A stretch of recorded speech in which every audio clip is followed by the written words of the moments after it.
I am Cathy Domoney, and I'm going to take you on this journey at just unpacking what TRTP is and how it is the cornerstone of my coaching program. And I'll explain the reasons why TRTP is the foundation work that I do with all of my clients.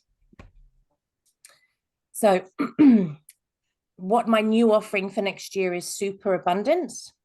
And the foundational piece of superabundance is TRTP.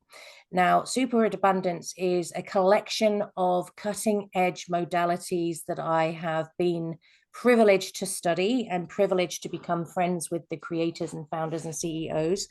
And I've found that when combined in a very specific way, it gets really, really fast, deep results for my clients. So that's what I'm interested in, because I don't like seeing people sitting in uncomfortable or sitting in pain or struggle. So I've always studied more and more and more to try and figure out what is the fastest, most effective, long-term way that we can really help people unfold and become the best possible versions of themselves. And so really, when people come to see me, so I've fallen into my niche, really.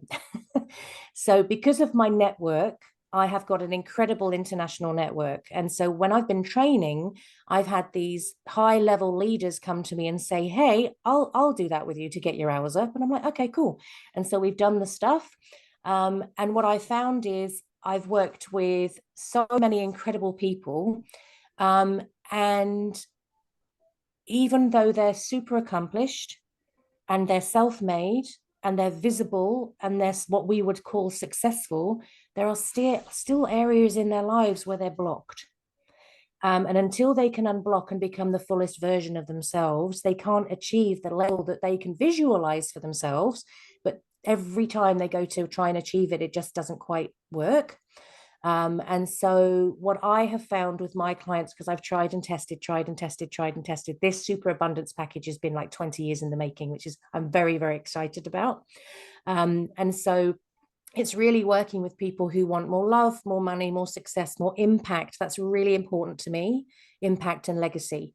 So I only work with people who are actually making a difference in the world, because then that becomes part of my legacy. When I can empower them to their fullest level and then they go out and empower 1,000 people, that's part of my ripple effect.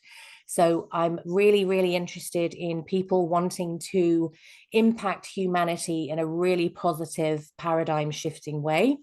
And they wanting more magnetism, more alignment, more courage, more connection, more elevation. And of course, when they clear out a lot of the stuff that's not working for them anymore, their visions get expanded. And that's when I get really excited, because that's when we really start to play on magnifying the next level for them. So who developed TRTP therapy? My dear friend, Judith Richards. So TRTP stands for the Richards Trauma Post Process. She is one of the most extraordinary people I have ever met in my life. And so Judith actually developed TRTP from her own horrific trauma. And it was really a decision of, I need to do something. There's nothing out there that can help me. They either want to drug me so that I can't feel anything, or there's no therapy out there right now that can deal with the intensity and depth of the trauma that I have. And so she really started having conversations with God and then working this out to heal herself. That was the primary reason for her developing this process. And then she worked with someone else who's become a dear friend of mine, a war veteran who had such severe PTSD that it was affecting every area of his life. And they got chatting somewhere, and she'd explained her trauma had affected every area of her life. And so he said, well, take me through it. And she said, oh, well, it was just for me. And he said, no, take me through it. And so she that was the first time she'd taken anybody else through the process. And it was only 3 sessions. That generally is what it takes, is 3 sessions. And he thought it can't have worked. It just can't have. 3 sessions, he'd been on a psychologist's couch for years. And so he actually went and bought a ticket to watch Saving Private Ryan, because he thought if anything's going to trigger me, it's going to be that. And he sat through the whole film with 0 reaction. And he couldn't believe it. So he went and bought another ticket and watched it again. So that was really the start of the movement, is when they thought, oh, I think we're onto something here. It's not just working for me, it's working for somebody else. And that's how it all expanded out. So she's quite extraordinary. She's just got back from America. So the Americans are very, very interested in her and her process, because it's actually healing people with PTSD, multiple personality disorder, severe stress, anxiety, all of that sort of thing. It's actually healing people very, very quickly and profoundly. And so who am I? I am a English born, as you can tell by my accent. Lived in Australia for 14 years with my husband and my 5 children. And I, from a very, very early age, realized I wasn't quite in the right family. And things that were going on, I knew, like from a 5-year-old, I knew this is not what's supposed to be. I don't know what is supposed to be because I've got no other point of reference, but this doesn't feel like the way that we're supposed to be. And so from a very young age, I battled with depression, stress, anxiety, because I wasn't comfortable in my surroundings. And so really from an early teen, I started reading philosophy. I started trying to find answers to try and help me figure out who I am and where I fit into the world. And so that's sort of been a lifelong journey then. And of course, with the mother element, little did I know that my professional qualifications were preparing me to be a mother to 5 children on the spectrum. And so it's helped me be the best possible mum that I can possibly be for them. And they've given me the courage to grow, to dig into my own insecurities, to dig into my limitations, to dig into my fears, that I desperately wanted to clear all of that because I didn't want to pass it on to them. So really they are the catalyst for me taking my career to the next level, because I really wanted to be the best mum that I could possibly be to them. And do I get it right every single day? No, of course I don't. But I do show up with intention and heart, and I'm willing to learn from my mistakes. And I really do work hard on being the best version of myself that I can be, so I can turn up for my kids in that way. And so my education was based on my need to understand human behavior. And so as soon as I could at school in England, I started learning about sociology, which is all about human behavior. I then did a degree in it. I then did teaching. But what I found with teaching was I was absolutely passionate about spending every day with the kids, hated the teaching the curriculum. So if I could sit all day and talk to the kids about their hopes and dreams and aspirations and what they were good at and amplifying all of their strengths, that was my passion. And I was so, so good at that. And I had teachers who were decades more qualified than I was and more experienced coming to me, asking me what I was doing in my classroom, because they gave me, as the new teacher, the quote unquote worst class. So I had 36 kids. A lot of them were on the spectrum, which in those days wasn't really recognized. They were just seen as really naughty children, very behaviorally challenged, academically very, very low, which of course was related to their self-esteem. And, that was my first year of teaching. And I remember the first 6 weeks was hell on earth for everybody. Hell on earth. And I went home very young, didn't have children of my own then, and said to my husband, I think I've made a mistake. I think I've made a huge mistake. I don't think I'm cut out to be a teacher. And what I was doing was going into the classroom, fulfilling this idea of what a teacher should be. And that's not what the kids needed. And so in England, we have 3 terms. And so we have half terms, 6 half terms. And so after the first half term, I got home and I was like, God, this is not working. It's miserable for me. It's miserable for them. I'm not doing well here. I'm really, I'm failing. So there's something wrong. And so I took the holidays to really dig into myself. And I thought, right, I'm just going to love them. That's all I can do at this point. All I can do is love them. So I went back and I just loved them hard. Like every tiny thing they did right, I would celebrate it. I'd start really looking into each child, looking beyond the behavior and picking out the pieces of gold and amplifying that and showing them. And they ended up being the most gorgeous class. And people came and said, what the hell are you doing? Because because they taught this class throughout mine was like the last shop before they left. And I ended up running professional development for the most experienced of teachers, just saying, hey, it's really not that hard. Really, all we need to do is hold space for them, celebrate who they are, listen to them when they're struggling, and love them. And so that's really where all of this stuff was sort of born out of. And that, again, prepared me to be a mother a few years later. And so I'm also very intuitive. And so there's often times in sessions with clients, and some sessions can last 3.5 hours long. Because when I take my clients through, there's no part of me that can go, oh, yeah, sorry, time's up. You're deep in the shit now, but I'm going to leave you there till next time. Do you know what I mean? I can't do that. And so that's why I only see like maybe 2 clients a day spread at the opposite ends of the day. So I make sure that I can give that client exactly what they need. And oftentimes in session, clients bring me things that they very unexpected curveballs, but that's where all my 20 years experience comes in, because I can manage to cope with that really well. And then there's times when it's not me talking. I can guarantee you of that. So I'm very, very connected. God is through everything I do.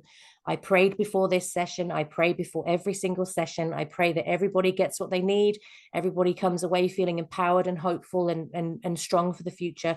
And love also runs through everything I do. So that's a bit woo-woo for some people, and that's okay. Then I'm not the right person for those people, and I can refer them on. That's not a problem. So basically, that's who I am. And my big goal, I have got a huge project that I'm working on. It's a passion project on the side, which is a global movement to impact humanity, because it's time for change, and it's time for women to take the lead.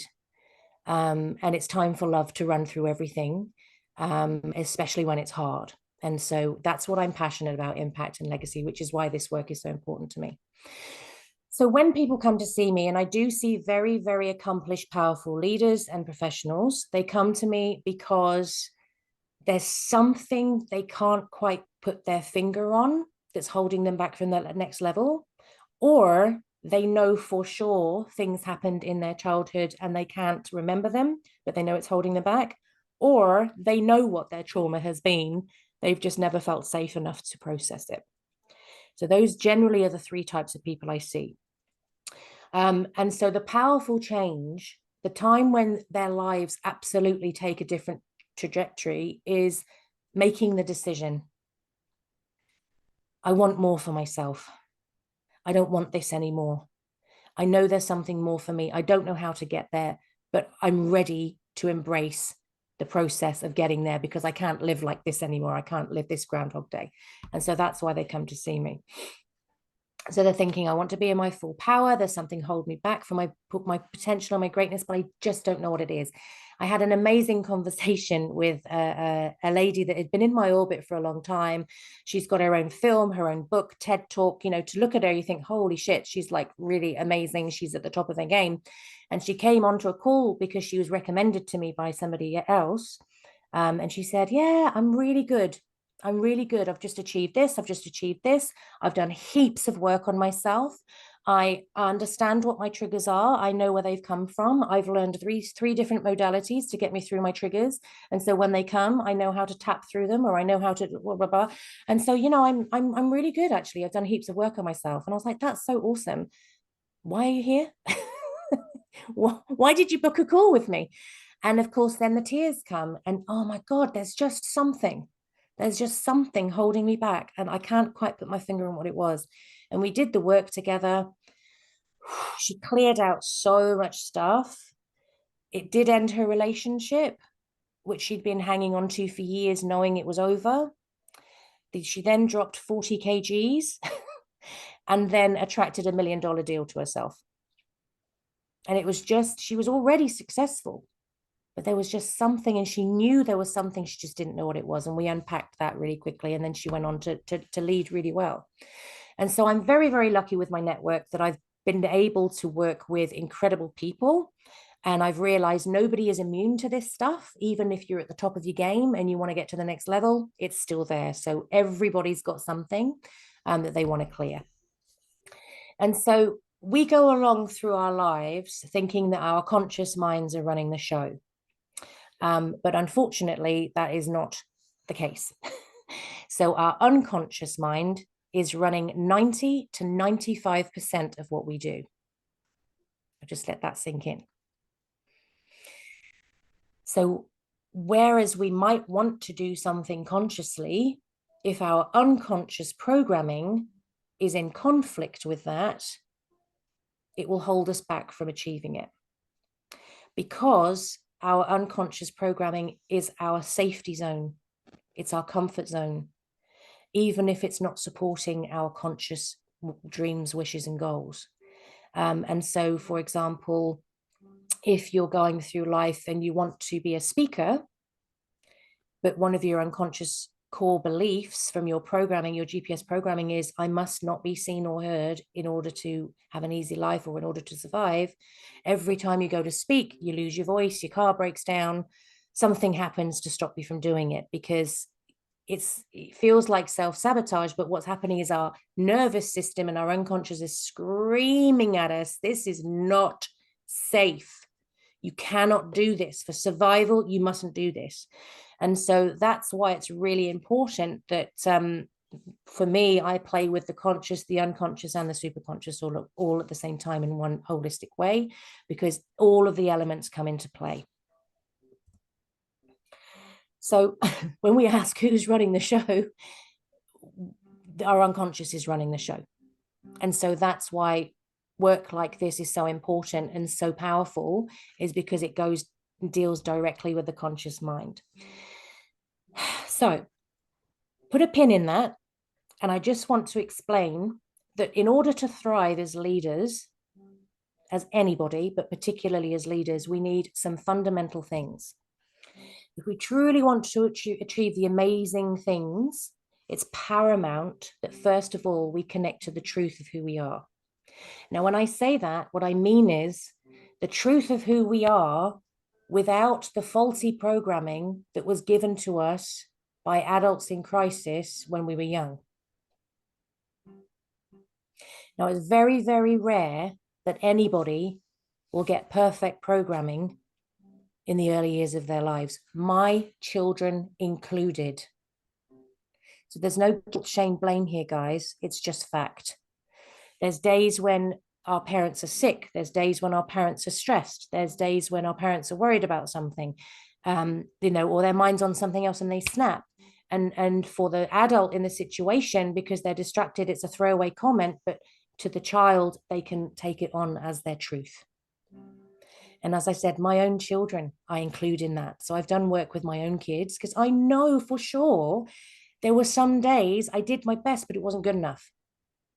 And they took that on and it became their unconscious core programming and it started to run their lives. So I've done the work with my own kids. So there's no guilt, shame, blame here.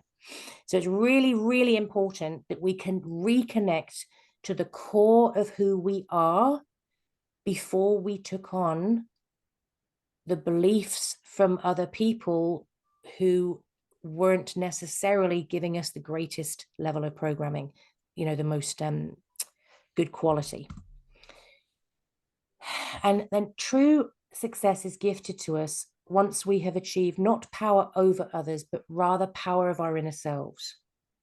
And so what I have found time and time again when working with people in this paradigm is the outside experience affects them so deeply that at times it paralyzes them because they withdraw into depression, or they are triggered and have a panic attack, or whatever it is. The outside fries their nervous system. Okay. And so what this process does is it quietens the outside experience, and it shores up and strengthens the inside experience.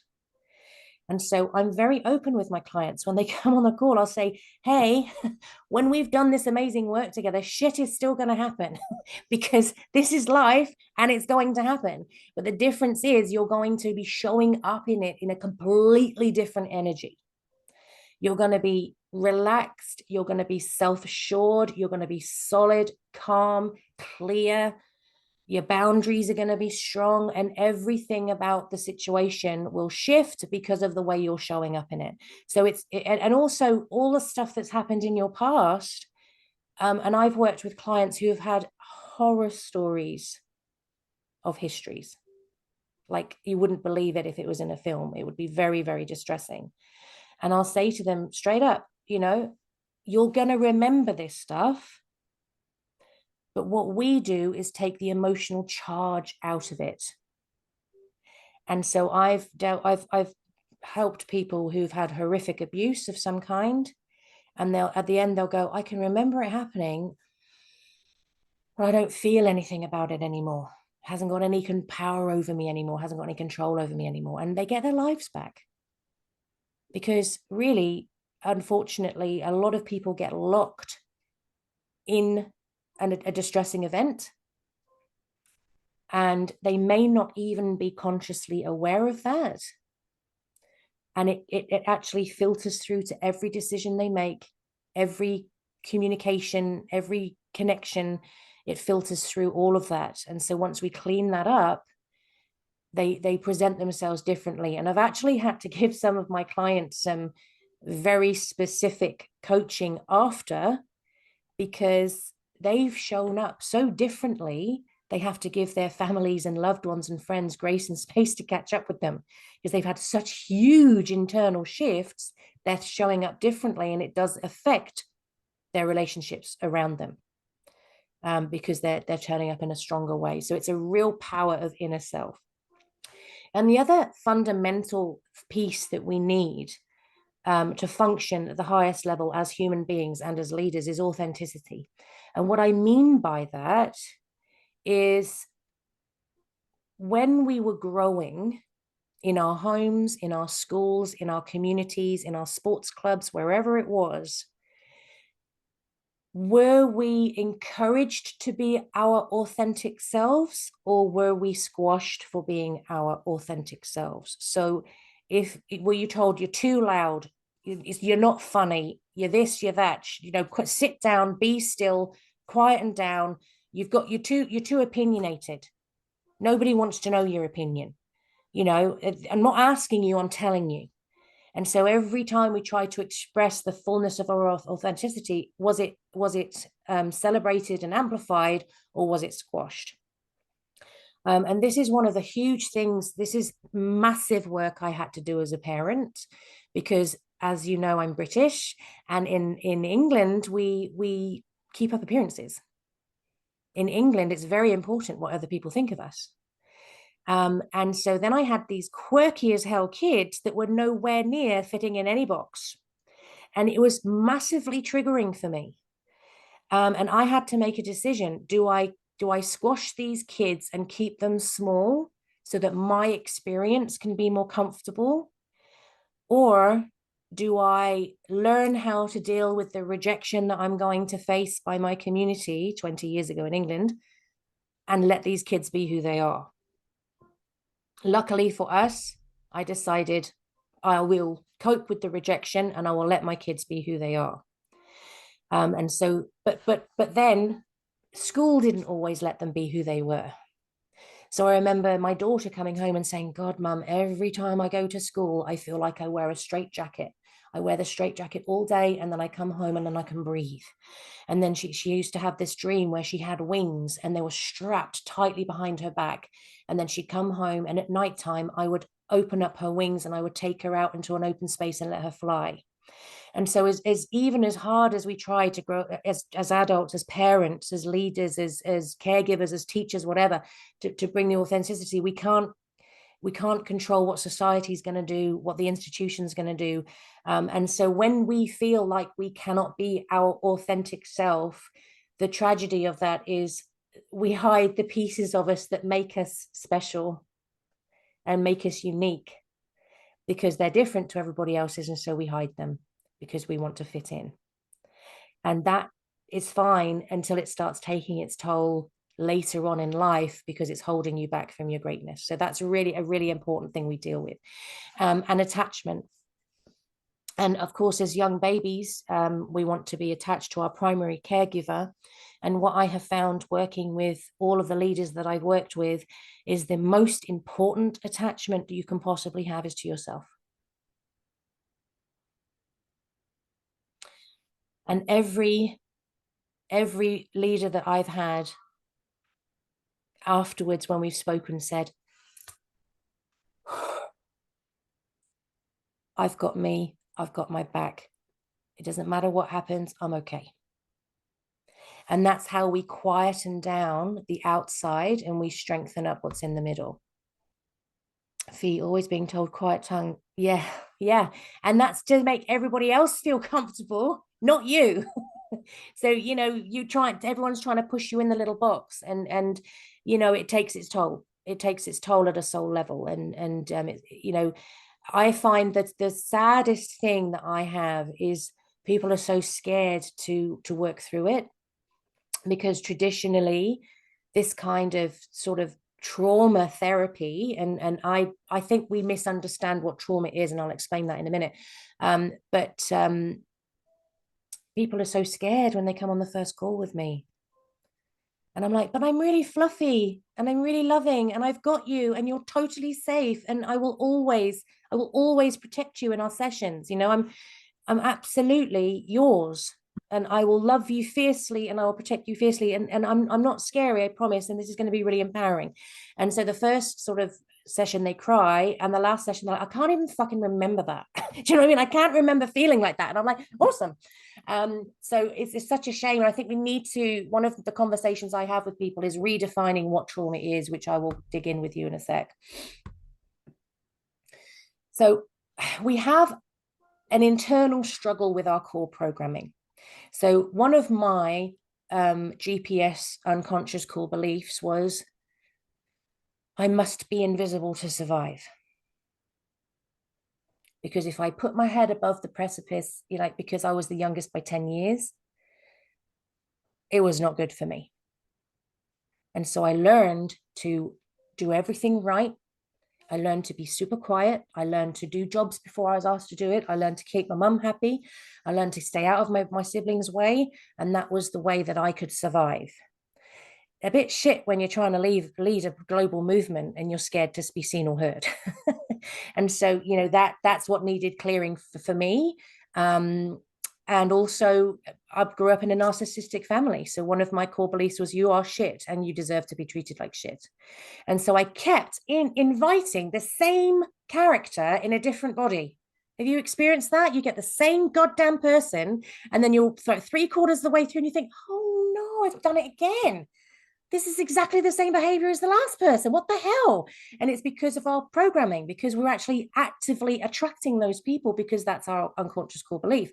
And now, of course, I've had all of my therapy work done. And number one, obviously, I'm fine to be seen and heard. You can see me on my YouTube channel as well if you need to see some testimonials from clients. And number two, I really am detached from what other people think of me now. If it's somebody I really respect and honor and they've got a genuine piece of feedback for me, I'm always open to that, because I want to grow and I want people to point out my blind spots. But if it's a keyboard warrior who does nothing with their life and they're attacking me, namaste. And you know what that code for. So from womb to the age 7, we pick up this GPS programming. And so if we've had a teacher who's going through a divorce and they've got high anxiety and stress, and they've screamed at you in class because they've just found out that they're not going to, you know, their partner's leaving or they've sold the house, and they scream at you in class, will you shut up? Nobody wants to hear what you've got to say. It's because they're going through trauma, but your little mind is like, holy shit, that's truth. Because this person is in power and they know. And so that is part of my programming now. Very, very rare that a child would be able to go, that's not true. And so our unconscious core beliefs run our lives. And that's why the TRTP therapy that Judith has developed is so extraordinary, because it goes straight to the unconscious, and we reprogram and make new neural pathways in the unconscious so that your unconscious core beliefs support what you consciously want instead of sabotaging. I've seen it time and time again. I had one client come through to me, and very specific cases, and it's very personal to me. And I only do things when I feel re-guided to do things. But this particular lady had been in my orbit for a long time, and she was a domestic violence survivor. And she came to me, and she was a shadow. She was just a shadow on the other side of the screen. And I could see life had beaten her down so far that she wasn't going to be here long. And she had 3 children. She was losing the court case against her abuser. He was winning because, of course, he was narcissistic. She was losing custody of the kids. She was losing her home. She just had nothing, nothing. And I remember thinking, oh my God, you are one of the most courageous people I have ever met in my life, because she had no money to pay me.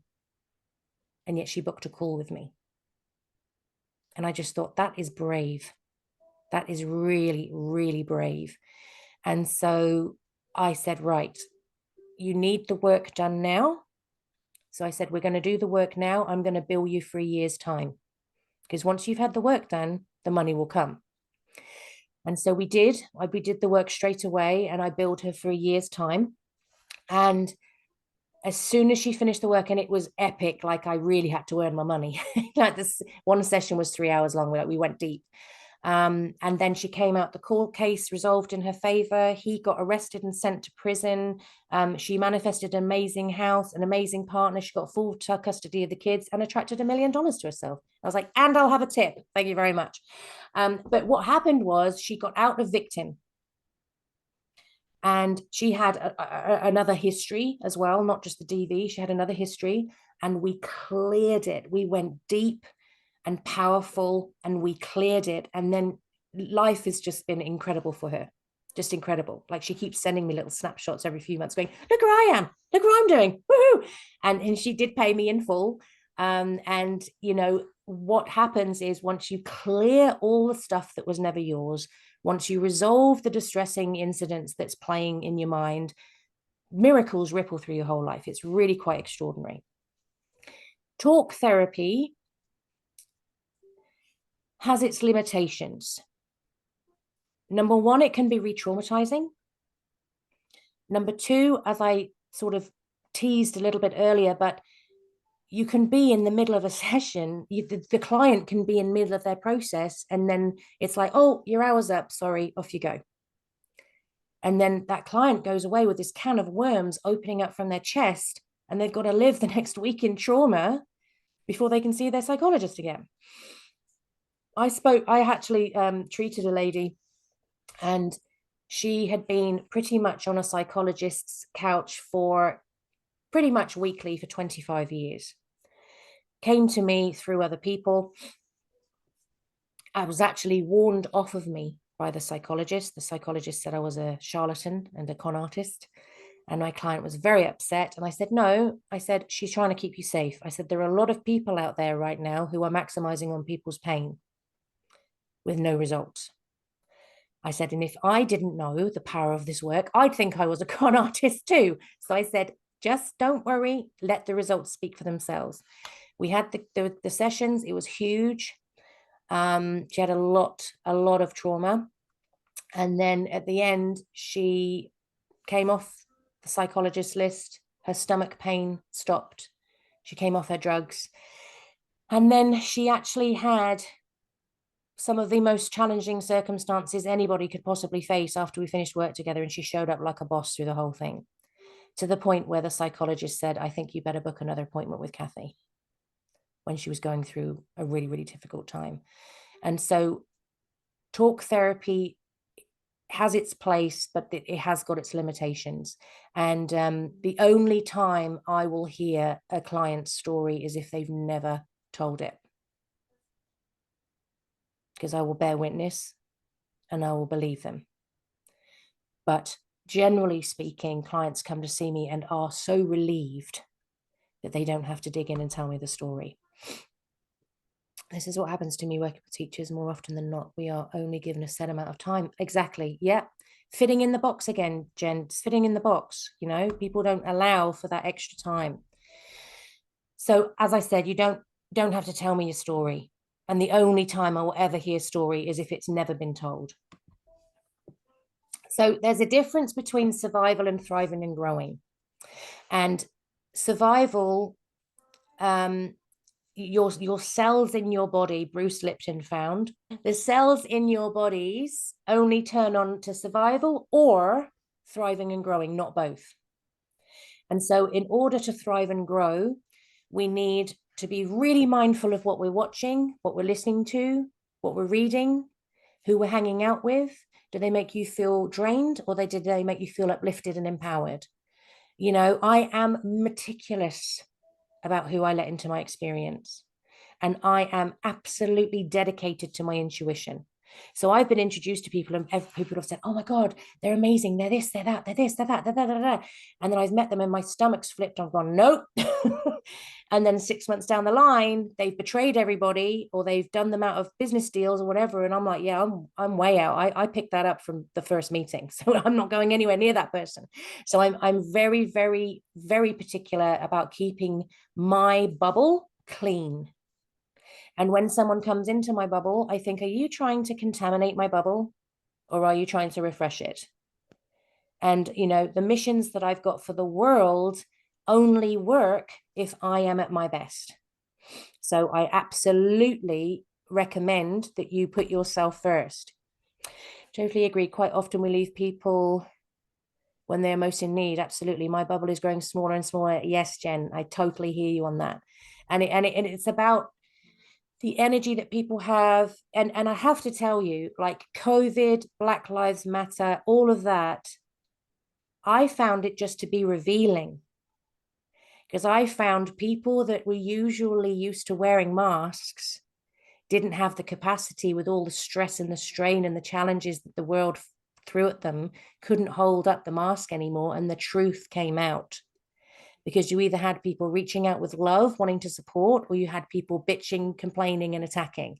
And I thought, that's interesting. So it was just really interesting to sit back and watch that unfold. I'm just going to take you through a little bit of the psychology of trauma so that you understand how PTSD works. Well, PTSD, but TRTP. Now, I've put the psychology of trauma / distressing events. The reason that I've made that distinction is because what I have learned through all of the clients that I've worked with is it's not the incident, it's the way we receive the incident. That's what causes the trauma. Now, I worked with a really young, amazing young man, entrepreneur. We were in session together and we were scoring some particular times of his life, like 10 being the most distressing and 0 being nothing. And he was scoring these things quite low. And I don't know, you know, you go beep, beep, beep, beep, beep, beep, something's wrong here. And I just said, I'm just interested of why you scored it at this, because I happen to know through previous conversations, this has had a huge, huge impact on him and was holding him back in so many ways. And he went, oh, because I know people have been through much worse things than I have. And I was like, right, that's not what we're talking about here.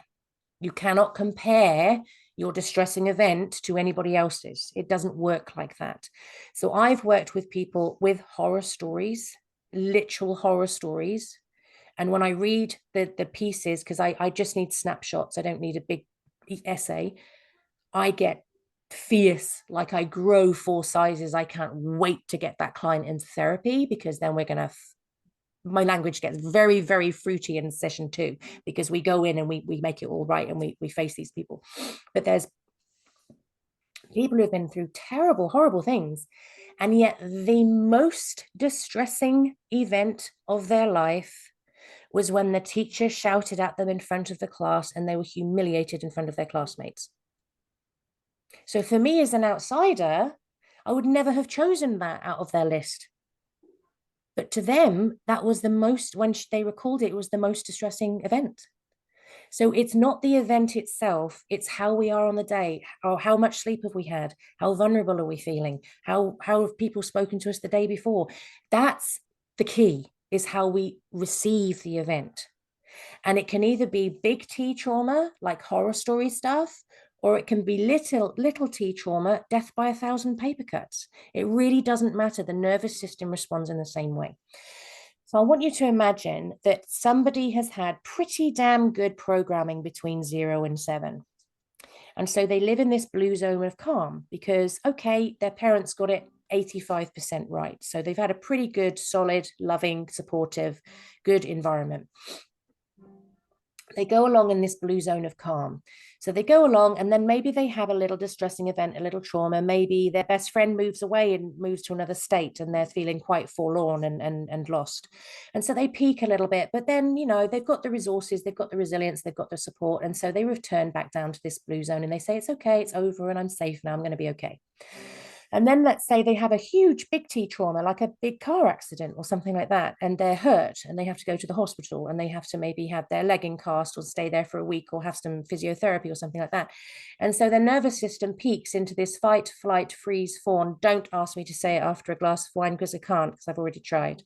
So fight, flight, freeze, fawn.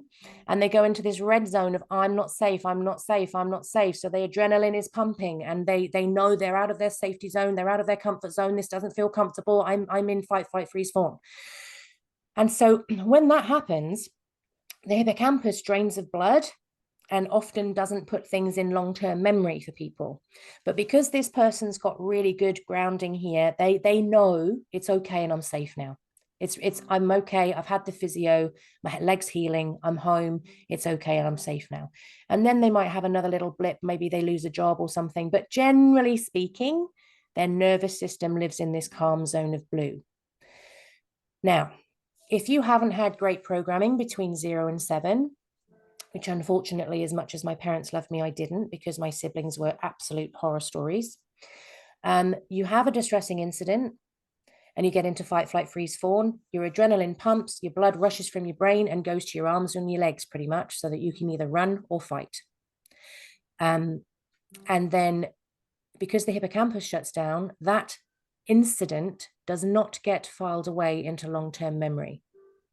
So what happens is it replays unconsciously on a 24/7 videotape loop. And so then something else will happen and it stays there, and something else will happen, it stays. And so unfortunately, their nervous system, because what's happening with their unconscious mind, is always in the red zone of fight, flight, freeze, fawn. That's why you're out in public and something so small can happen to somebody and they'll explode into anger, or they withdraw into like a fetal position, crying, can't cope, and they have to go under the duvet for a week because their nervous system's already fried, because they're already elevated in fight, flight, freeze, fawn. And so what we do through TRTP is we go in to the unconscious, we reprogram it from that point, we identify the top 3 videotape loops, we turn them off through a very, very specific, carefully curated process, and then we reset the nervous system to the blue zone. And it's so cool. It's so, so good. Because at the end of session 2, clients are just like blown away, calm, neutral, where they're not used to feeling neutral. They're used to feeling elevated. And it's very, very cool. And then between the week of session 2 and session 3, they come back and they go, oh my God, my dad said this to me and I wasn't triggered, or this happened at work and I was like cool with it. And all the triggers have gone and the blocks have gone. They've just dissolved because we've gone in and we've reset the unconscious mind. We do this through dynamic reimagining. So it's very, very carefully curated. We take you into a very relaxed state, but you're still present. And one of the biggest things that I go through with my clients is they have complete control. They have all the power.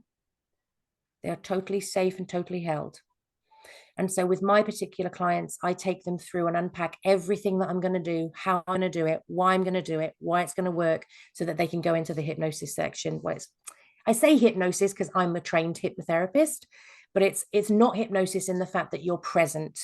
You're just deeply relaxed and we take you through deep imagination, because when what we deeply imagine, our bodies have a physical reaction to. And the reason that there's lemons there, if you can make out that they're lemons, is because if I was to say I'm going to my lemon tree, I pick a lemon, I smell it, it's gorgeous, it's citrusy, it's just fresh and organic. I take it into the kitchen, I put it on the board, I get a sharp knife and I slice through it, and the juice just drips all over the board and all over my fingers, and I put a slice and I bring it to my lips. You start salivating because you know it's going to be sour, and I'm nowhere near a lemon. And so that's really the key of this whole therapy, is we go in and we reprogram the experience and take away the emotional charge. So the foundational piece of the superabundance package, which I haven't quite launched yet, is working with the unconscious. Because what I found is, and what's interesting is, high level leaders that have come to work with me now send me their clients, and I do this work with their clients because then they're so much more coachable. Because they're so much more open and clean and ready to go with their big, bold, desires and wants and wishes. And so what we do is go in and work with the unconscious in a very, very specific way, which is very, very cool. Yeah, so that's basically what we do, is go in and do that. And so professionally and personally, this information today will help, because when somebody is bursting into anger or crumbling on the floor in the fetal position or somewhere in between, what we can do is separate ourselves out of that behavior, take a step back and understand it's coming from their pain. And so when we understand that and we don't take it personally and we don't take it a reflection of us, we can show up in that situation so much more differently. And so we can reach through and actually make a connection and see if we can help and support in that way. And like we've done this, our kids have been hospitalized through bullying. That's how intense it's been. And of course, we have dealt with our children, we've supported them, we've got the medical attention that they needed, we've loved them, we've encouraged them. This piece has been so powerful for my kids, because they understand that if ever they are attacked, it's got nothing, no reflection on who they are as a person. It's a reflection of the pain that the other person is in. That is life-changing, because so many times victims of bullying think it's a deficiency in me. That's why I'm being picked on, because I'm not good enough. And that is just not true. And so this piece of knowledge in itself, if you take nothing away from this presentation, apart from this piece of knowledge to teach your kids and your employees and your colleagues and your friends, this is absolutely key to maintain your confidence, your self-esteem, your love for yourself, your connection for yourself. And what we've done is we've gathered up and supported ours, but then we've actually reached through and we've written a letter to the family and the child who has caused the pain. And we've written through saying, hey, that wasn't okay. You've actually hurt a whole family here. And we love this person so much, and they didn't deserve it because they're actually really kind and they're this, that, and the other. But then we said, thank you for taking responsibility for it and for owning what you did. And then we say, how can we help you? How can we support you? Because this behavior to us is showing us that you're in pain somehow. And we would love to be that family to step forward and support you in that way. And this has happened 5 or 6 times with our kids. We have got 5 kids, so we've got plenty of opportunities. And every single time it's had a very, very positive impact. And so we've taken the letter to the school. The school has shared the letter with the family. It's been a turning point for that child, because it's alerted the family to the fact that they're making decisions out of some sort of struggle. It's alerted the school to the fact that they're in pain. And it's given the child an opportunity to choose a different path with support. So it's been a really gorgeous process. But through all of that, my kids have known it was not okay what happened. It was not okay. You didn't deserve it. But it is, we've identified that this person's in pain. And because we are who we are and we're solid in ourselves, we can offer that person some help and support. And it's been life-changing for my kids. And they're really proud of who they are, which is really cool, because they can be easy targets because they are very quirky. And so I'm going to take you through some of my clients' outcome. Obviously, I give myself clues of who I'm talking about, but I don't use names. And so what I take the author, because what's really cool is I call it the When Harry Met Sally phenomenon.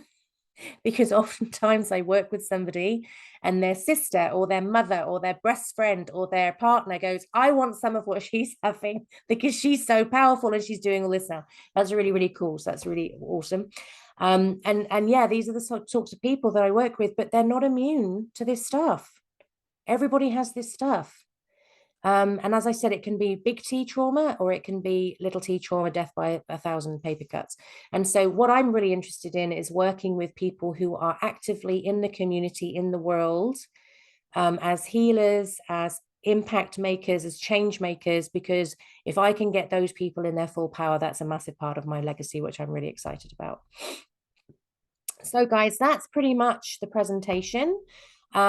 Superabundance is coming in 2024, which is a very comprehensive package working with conscious, unconscious, and superconscious, which is really cool. And there is a link in the chat if anybody wants a complimentary call with me. Any questions?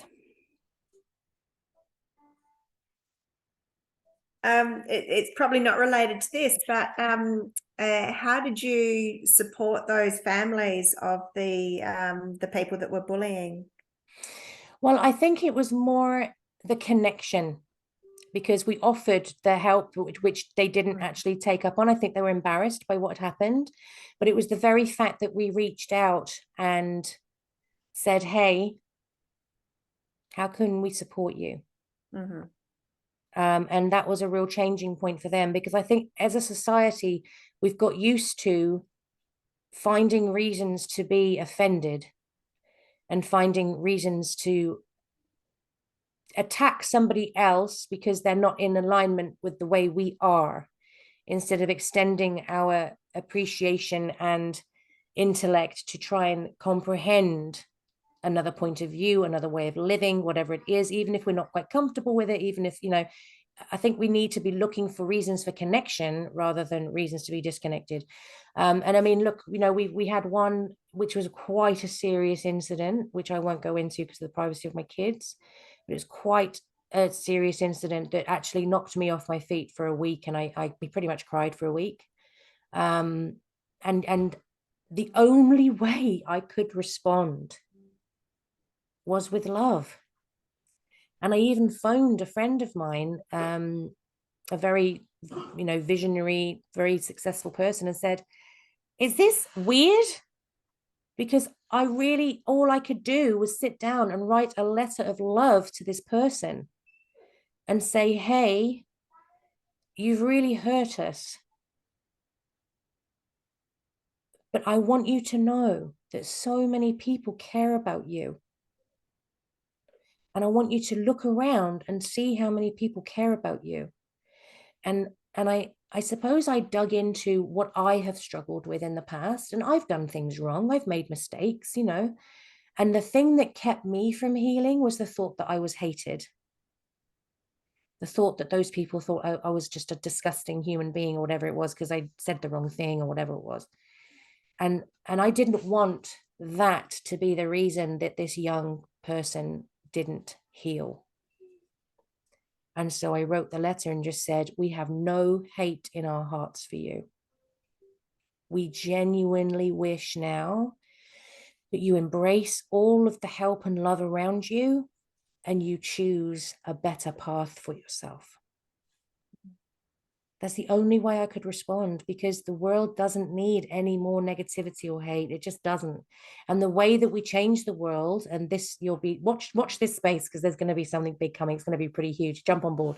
But the way that we heal the world is our homes first. We need to be so bothered, so concentrated on our conduct, our behavior, before we start blaming anybody else. We need to look at our own conduct And I know that's easier said than done for some people, which is why we're creating this whole thing, which is going to be really cool. But the only way we're going to achieve peace on earth is if we attend to our own healing, and the healing of breaking generational trauma, healing our kids, healing our parents. I mean, I was on the phone to a client yesterday who's incredible. And she said the weirdest thing about this whole process is, she said, my mum and my grandma, she said, it's like the shift in me has produced a shift in them. And the way they're communicating with each other, with her, she said, it's been really surreal. And so we really underestimate the power of tending to our own healing, our own soul's journey, because when we do that, it does have an impact on generations past and future and present. Bit of a long-winded answer there, Fee, sorry. Oh, that's okay. No, it was good. Thank you. Yes. Well, thank you so much for coming. It was really lovely to see you. I hope that you've taken some value from it. And, you know, TRTP is definitely a modality that I would recommend to people who are in trauma. And there's a whole website full of practitioners, so people can go on and choose who they feel that they would vibe with. But, you know, there is so many cutting edge ways now that we can be healing trauma effectively, safely, and profoundly, and you know, quickly, instead of being years and years on psychologist sofa. We can actually, as I said, 2 sessions is all I need, really. And the rest of the sessions, in all honesty, is getting the client into their power, because they're not used to being in it, and helping them navigate the world in their full power. So the 2 sessions is the clearing, and then I work with the super conscious, which is very cool, because then I work with these high level leaders. And the phrase yesterday was, she's already a millionaire, she wants to be a multi-millionaire. And so we made an audacious statement. And then I said, oh, right, let's play with that statement. And then, oh, where's the constriction in your body? Oh, I can feel it in my chest. Okay, cool. What's the emotion attached? Oh, it's this. And then through the superconscious, we start clearing away and tagging and releasing all of the stuff that we're trying to magnetize. So it's very cool. I get to play all the time. It's really awesome. I actually, yesterday, when I answered the phone with my client, I answered it in a Hulk mask. And she just went, oh, for God's sake. I went, look, if we're not going to play, I don't want to be here. So yeah, it's all, you know, I am who I am. I'm cup of tea for some people, I'm not for others, and that's okay. You are amazing, Cathy. Thank you so much for sharing that with us. You are so welcome. So lovely to see you. It's wonderful to see you. This was amazing. I can't wait to hopefully share it with others and really make a big impact. Thank you. On That's the world. awesome. Because you're just incredibly amazing, and I'm so blessed that I got to have this time to listen in and learn from you. So thank you for sharing your beautiful knowledge and You're love. so welcome. And you know, guys, you know where I am. You can find me on Messenger and all sorts. I'm the only Cathy Domoney. Luckily for my family, they can cope with 2. So do feel free to reach out anytime. Thank you so much for coming, and I send you love, and I'll see you soon. Thank you so much. Thank you so much. Okay, lots of God love. bless everyone. Thank you. Bye. This was wonderful.